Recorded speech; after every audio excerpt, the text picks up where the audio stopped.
Subscribe Vardhaman Classes channel and then press the bell icon for latest update.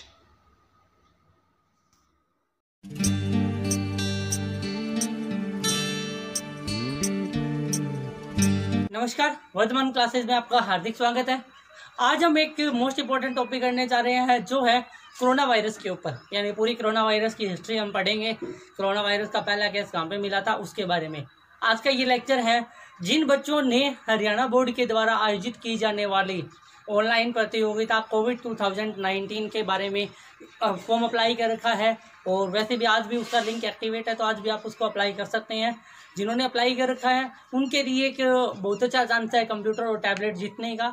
तो उस competition को ध्यान में रखते हुए हमने ये वीडियो तैयार की है, जो आपका जाहिर सी बात है आपके उस कंपटीशन में स्कोर को अच्छा करने में मदद करेगी। तो शुरू करते हैं आज की ये वीडियो कोविड 2019 के बारे में। चलिए शुरू करते हैं। जैसा कि बताया था, कोरोना वायरस ऐसे वायरसों का समूह होता है, यानी ये क्या है, कोरोना वायरस एक ग्रुप ऑफ वायरस है जिसमें क्या है, जो पक्षियों और स्तनधारियों में रोग उत्पन्न करता है। स्तनधारी वो होते हैं जो अपने बच्चों को दूध पिलाते हैं, जिनको मैमल्स बोला जाता है। तो चमगादड़ स्तनधारी में आता है। तो ये क्या करते हैं, स्तनधारी उनके अंदर रोग उत्पन्न करने वाले वायरस था यह कोरोना वायरस। और जाहिर सी बात है, जहाँ तक अभी तक जो स्टडीज़ हुई है उस स्टडी के अनुसार ये कहा जाता है भी चाइना के अंदर इन चमगादड़ों का सूप पिया जाता था, और उन्हीं चमगादड़ों से ये जो कोरोना वायरस, कोरोना डिजीज़ है, महामारी है, ये इंसान के अंदर इंजेक्ट हुई है। कोरोना वायरस का जो मेन फैक्टर है या मेन वायरस है वो कौन सा है, आरएनए वायरस है। और आरएनए वायरस है, आरएनए वायरस एक ऐसा वायरस होता है जो क्या करता है, श्वसन तंत्र, जो हमारा रिस्पायरेटरी सिस्टम है, उस पर अटैक करता है, और उस पर अटैक करने के बाद उसको डैमेज करना शुरू करता है।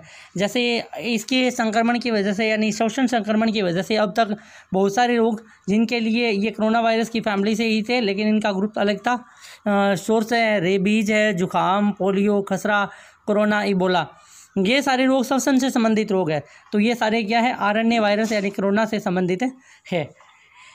कोरोना से जुड़ा पहला मामला चीन के वुहान शहर में 1 दिसंबर 2019 को मिला था, और उसके बाद ये तेज़ी से फैलता गया।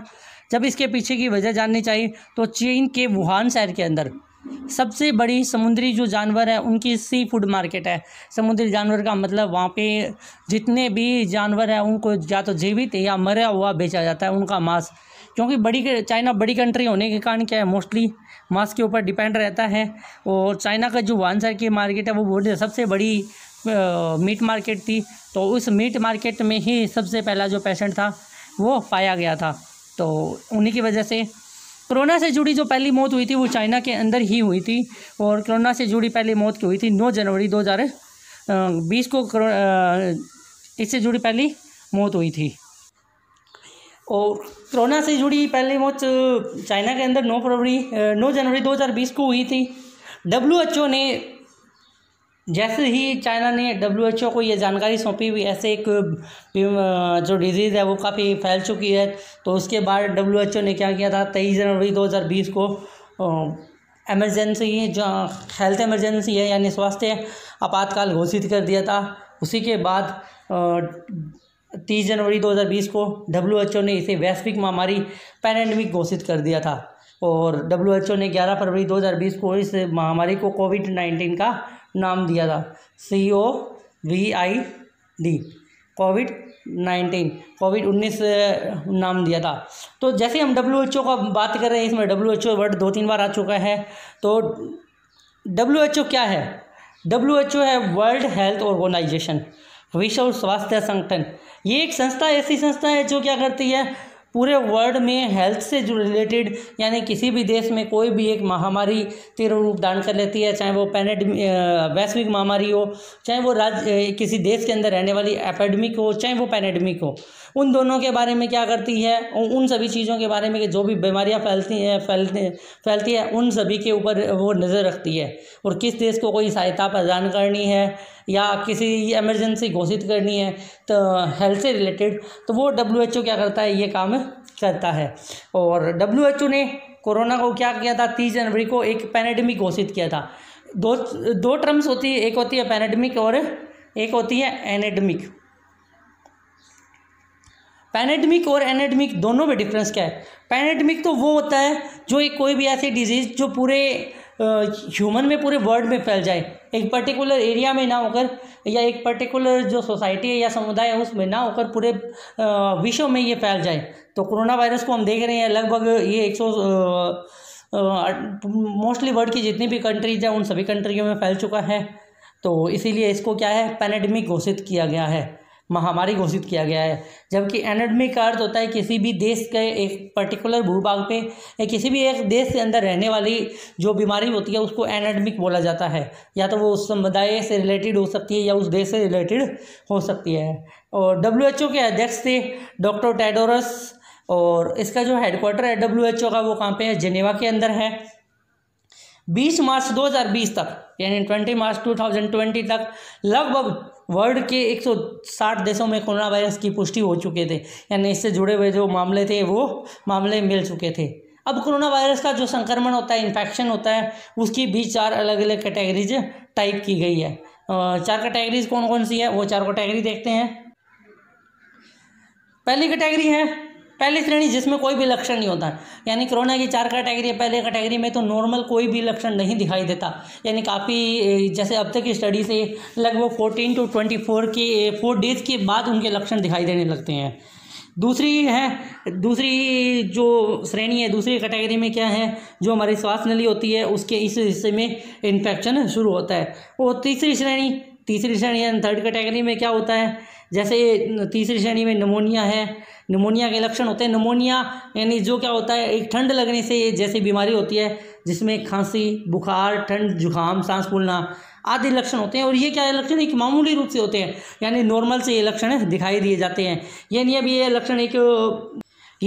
लक्षण एक बहुत तेज़ी से या गंभीर रूप से दिखाई दे, यानी 3rd कैटेगरी में सिर्फ जो लक्षण है वो एक मामूली रूप से हमें दिखाई देते हैं। और यही लक्षण है इसमें।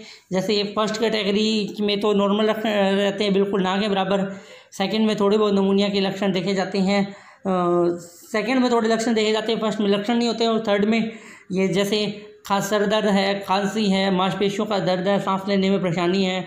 और ये पहले क्या है, यानी स्टार्टिंग में पहले सूखी खांसी आती है, यानी नॉर्मल लक्षण होते हैं। उसके बाद जैसे जैसे टाइम क्रॉस होता जाता है उसके बाद इसकी जो लक्षण है वो काफ़ी बढ़ जाते हैं।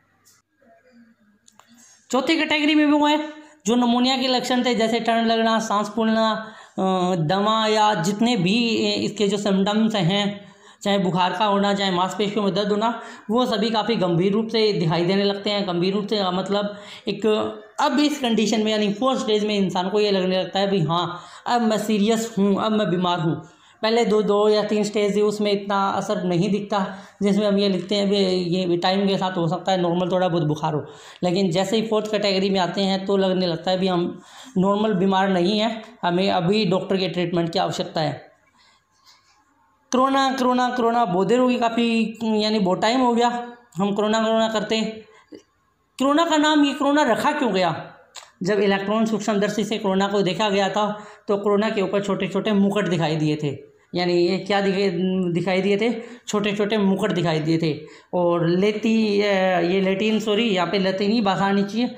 लतीनी भाषा में मुकुट को क्राउन कहा जाता है, मुकुट को क्या कहा जाता है, क्राउन। और इसी के नाम पे क्या रखा गया था, कोरोना वायरस का नाम रखा गया था। यानी उस स्ट्रक्चर को जब इलेक्ट्रॉन सूक्ष्मदर्शी से यानी काफ़ी हाई स्पेसिफाइड जो माइक्रोस्कोप से उनसे ही देखा जाता है, तो इनसे देखा गया तो उसके ऊपर मुकुट दिखे जिन्हें क्या कहा जाता है, क्राउन कहा जाता है, और इसीलिए इसका नाम कोरोना वायरस। और जैसे हम फ़ोन आता है हमारे पास तो ये सुनने को मिलता है नोवल कोरोना वायरस से बचने के लिए ये करें, तो उसके आगे नोवल नाम क्यों रखा गया? नोवल नाम इसलिए लिखा गया था, कोरोना अपने वायरस परिवार में यानी सोर्स है, इबोला है, जितने भी थे, चाहे वो रेबीज़ का है, तो इन सभी में कोरोना था वो अपने वायरस फैमिली में एक नया ही वायरस था। फर्स्ट टाइम इंट्रोड्यूस होने वाला ये वायरस था, बिल्कुल पहली बार इंसान के इससे मुकाबला हुआ था, तो पहली बार इंट्रोड्यूस होने के कारण इसका नाम रखा गया था नोवल कोरोना वायरस। और इस बीमारी के नॉर्मल लक्षण तो यही है, बुखार, खांसी, थकान, सूखी खांसी आदि। और ये जो पहले ये बता चुके हैं असामान्य लक्षण होते हैं, यानी थोड़ा सा बीमार हमें लगता है, सर दर्द, बंद नाक, गले में खराश, बलगम, ठंड लगना, उल्टी, दस्त, यानी जो निमोनिया बीमारी के लक्षण होते हैं वो होते हैं। और जब ये रोग गंभीर हो जाए यानी आउट ऑफ कंट्रोल होने लगता है तो ये है तेज़ बुखार, खांसी के साथ खून, जो WBC है शरीर में यानी सफ़ेद रक्त कणिकाएँ हैं उनकी कमी होना, किडनी की कमी होना। और जैसे ही शरीर में WBC की कमी होती है, WBC क्या होता है, हमारे शरीर में एंटीबॉडीज़ का काम करते हैं, यानी जो रोग प्रतिरोधक क्षमता है हमारे शरीर की, इम्यूनिटी सिस्टम है, उसको बनाए रखते हैं। लेकिन जब इनकी संख्या कम हो जाती है WBC की, तो हमारी बॉडी का जो इम्यूनिटी सिस्टम है वो डाउन चला जाता है और हम जल्दी क्या है बीमार हो जाते हैं। तो यानी 3rd स्टेज पे तो यही होगा। उसके बाद आगे का क्वेश्चन था, कोरोना वायरस की जो पहचान थी वो किसके द्वारा की गई थी? तो कोरोना वायरस की पहचान इलेक्ट्रॉन सूक्ष्मदर्शी था उसके द्वारा की गई थी। कोरोना वायरस है उसका सबसे पहले इफेक्ट ह्यूमन के किस बॉडी पार्ट पे देखा जाता है?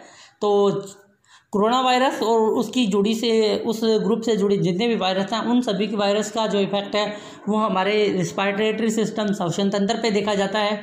तो कोरोना का इफेक्ट भी हमारी बॉडी में श्वसन तंत्र यानी सांस लेने वाले जो बॉडी पार्ट है, चाहे वो फेफड़े हैं, चाहे वो श्वास नली है, तो इन चाहे वो हमारा गला है, इन सभी के ऊपर देखा जाएगा।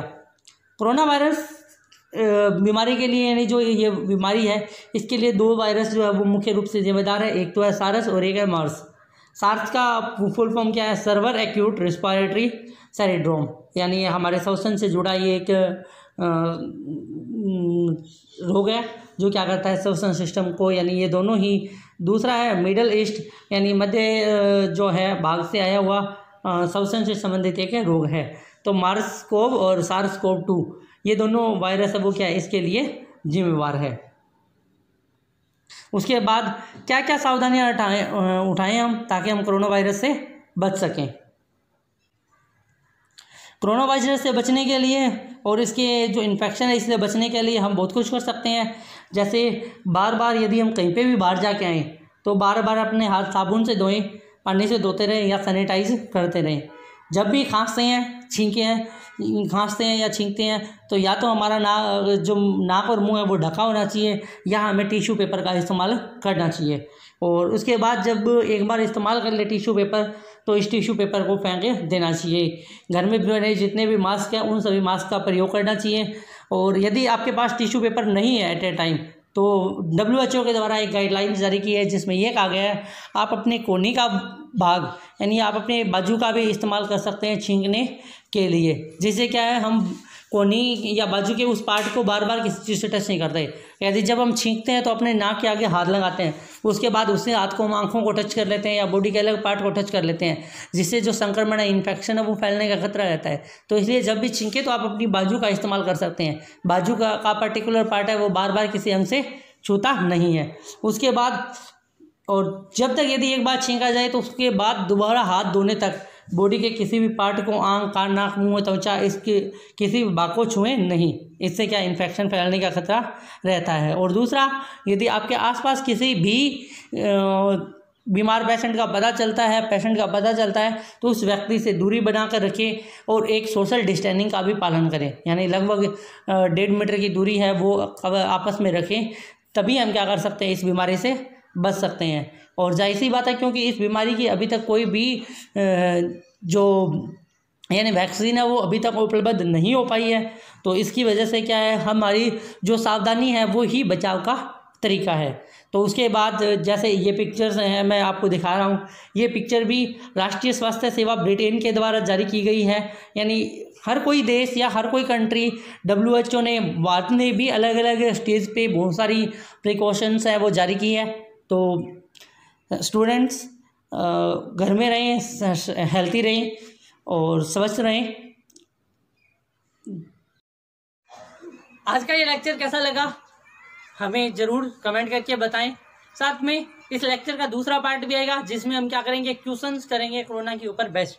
और आज के लेक्चर की जो PDF यदि किसी भी स्टूडेंट को PDF चाहिए तो आप हमारे टेलीग्राम लिंक वर्धमान क्लासेज जो डिस्क्रिप्शन में दिया है उससे भी जुड़ सकते हैं। हमारा फेसबुक पेज वर्धमान क्लासेज उसको भी आप ज्वाइन कर सकते हैं नए अपडेट के लिए।